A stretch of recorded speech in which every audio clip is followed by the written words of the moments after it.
Hi, everyone. I am excited to have Clara Lee here and have her talk a little bit about her expertise, her research, and tell us a little bit about who she is. And I think you as students are going to find a lot of what she's sharing relevant and interesting. And so I'm just going to jump right in and say thank you, Clara, for joining us. Can you tell us a little bit about yourself? Hello, everyone. Yes, so my name is Clara, and I'm a PhD student from Örebro University, which is in Sweden.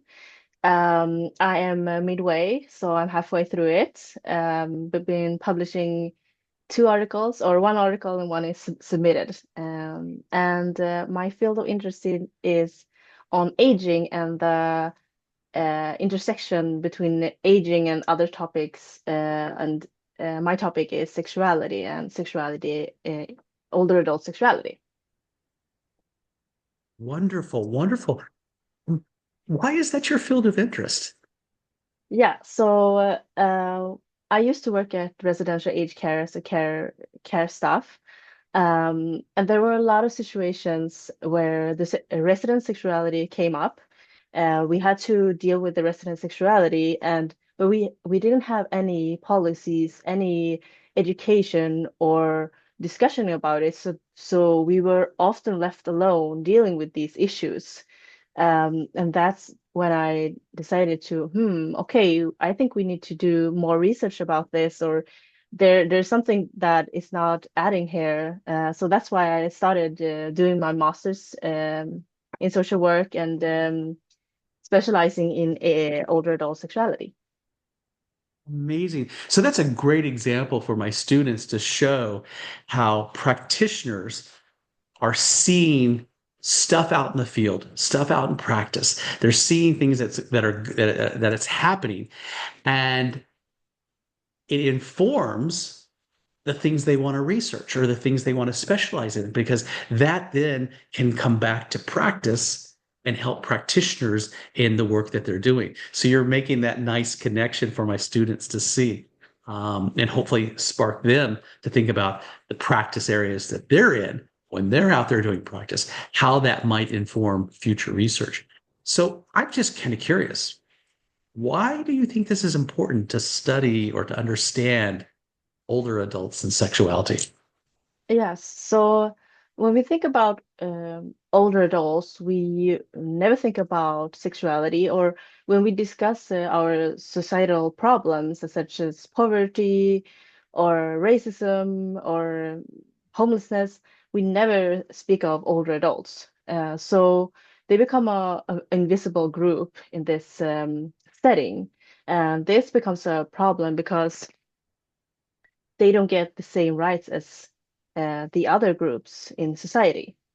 So this is why it's important to study it because, I mean, sexuality is not only connected to intercourse, it's also intimacy.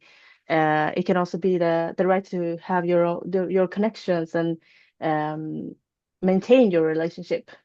So, and also a lot of older adults say that it's important to feel like a sexual being, and knowing that you have the right to still feel or have desire.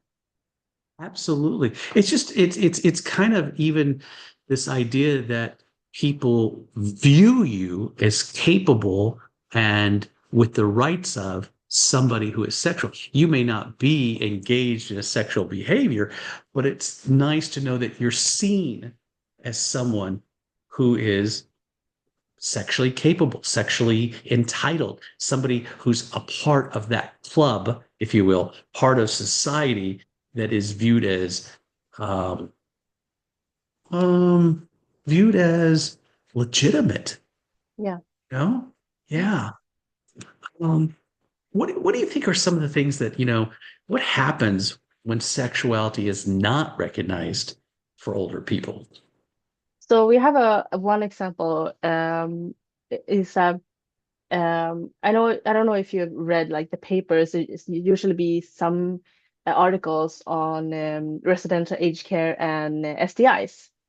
Mm, So this is a problem because a lot of or some older adults have STIs, but staff doesn't recognize it as a transmitted infection because they don't think that older adults have are yeah, sexual active. So some goes without medicine yeah. and the proper So, so, diagnosis. so that would be an example of how the practitioner's own biases are impeding the health care Yes. that they would offer this person.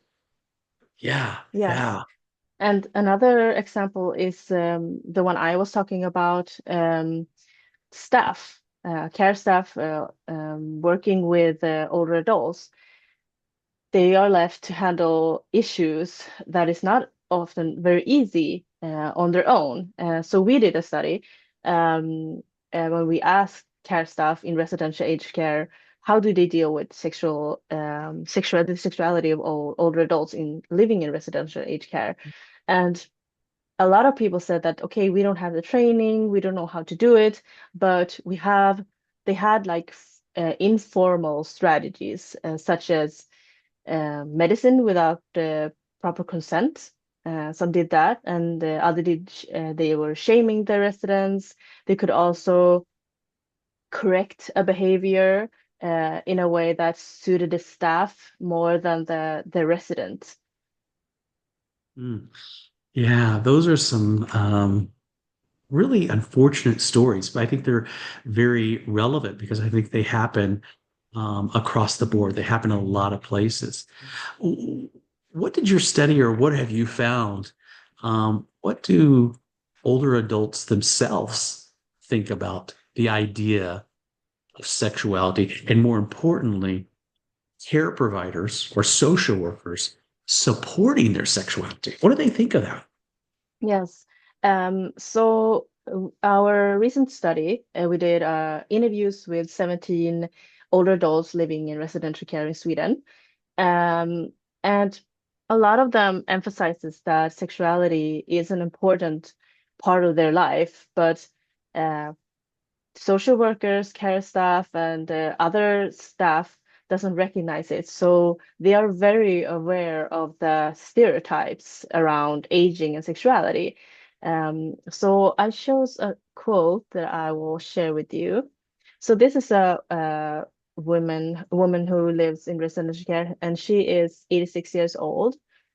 And she says, when I asked her about how she deal with the fact that there are a lot of taboos around sexuality in old age. She told me sometimes I think they and the staff are a bit afraid to come into my room because I have a rich sex life. I refuse to stop. Once a manager came to my room to talk about it. They thought I was too loud.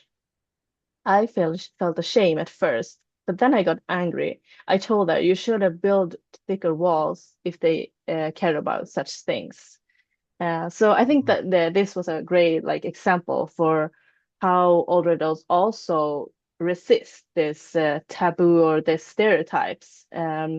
I also had another quote from a woman who's 84, who she told me that I still want to feel like a sexual person, and sometimes I put on lipstick when my husband comes to visit. I don't care if people think that's inappropriate.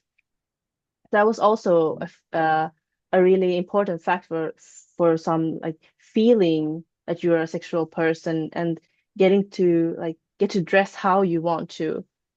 Yes, yes. And I think that's really important for students to hear. And you made this point earlier that sexuality, the topic we're talking about, is not just about intercourse. And that example of putting on lipstick and feeling sexual really speaks to this idea of a sexually informed practice lens that we as social workers want to support the overall well-being of Yes, people, and all of us have different ways of feeling healthy and vibrant and well. And for some of us, feeling pretty, feeling desirable helps our mood, yes, helps our overall emotionality. It helps us connect with other people.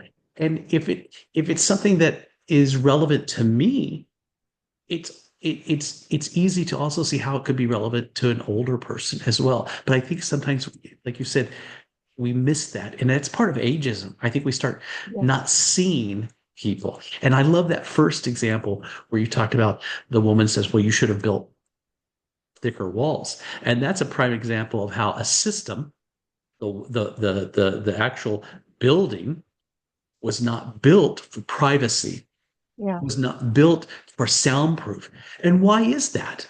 Why isn't that the case? Because often, if you live in an apartment, you want thick walls. You want to make sure your neighbors don't hear you for whatever reasons, whether you're arguing with your spouse or whether you have a big party. You don't want your neighbors to hear you. So why shouldn't we have that same consideration in a skilled nursing facility, that we're building walls and rooms for privacy? you know so those are some Exactly. really excellent examples. One last question for you.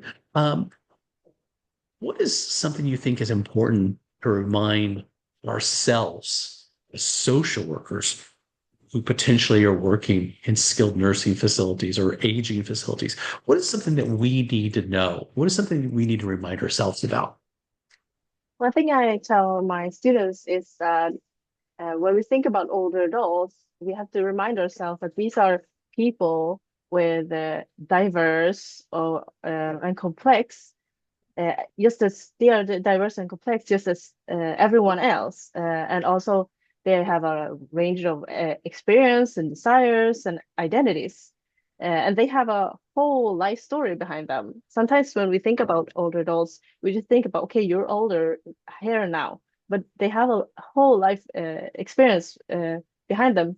For example, when people say, okay, why are you interviewing older adults? Why would they want to talk about sexuality? There's this generation that doesn't want to talk about sexuality, but they also grew up during the 70s where we had the sexual revolution. So they are very, I mean, no one had the problem to discuss sexuality. Yeah, yeah. And I think And that's something. Go ahead. no, sorry, no, go. No, I was going to say, I think that's something, and it's unfortunate, but it's something that until you're older, you don't realize that you're still the same person. You're a collection of all these memories, a collection of all these experiences. You're still the same person. And it's sad when other people don't see you as this totality. Yes, You might be a grandmother, but you also possibly were somebody who in the 70s went to a discotheque and were dancing till 3 a.m. and partying, you know? And yes, so and it's sad if people aren't seeing the richness of who we are. And I think for us as social workers, we have to remind ourselves that's a really great point, to see the whole person. And that's not only who they're presenting as today, but the richness of their story. That was yes, so well put. exactly, exactly.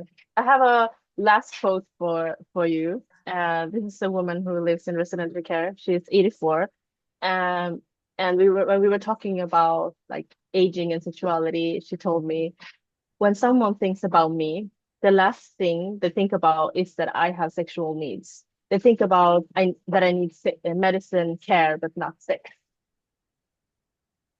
Yeah, yeah, yeah. And again, that's, we can prioritize different things. Like sometimes housing is really a priority, or sometimes, removing someone from an abusive situation is a priority. But I don't think we ever should forget all the other aspects of who they are and all the other things that they may need as part of our service providing, you know? Yes, And there might be a priority, but that priority, for example, in a hospital might be curing this patient of his prostate cancer. And that's the priority. But what about the aftercare and all the difficulties that radiation and that chemotherapy are going to impact on his body? And we talk about discharge planning.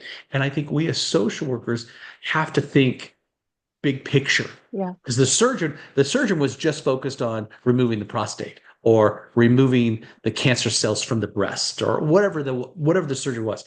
But we as social workers have to think about all those things. And part of that is their psychological, emotional, relational health. And so that's a really good Yeah. takeaway. Thank you. Any final thoughts? No, I think that was all. I'm very grateful for being here to discuss this with you. It was really Uh, lovely. th- Thank you for sharing your expertise. My students are going to love it. So I appreciate your time. Thank you so much. Thank you. Now let's see if I can record or end this recording. No, I Oh. don't want to end the meet. I don't want to end the meeting. I want to end the recording.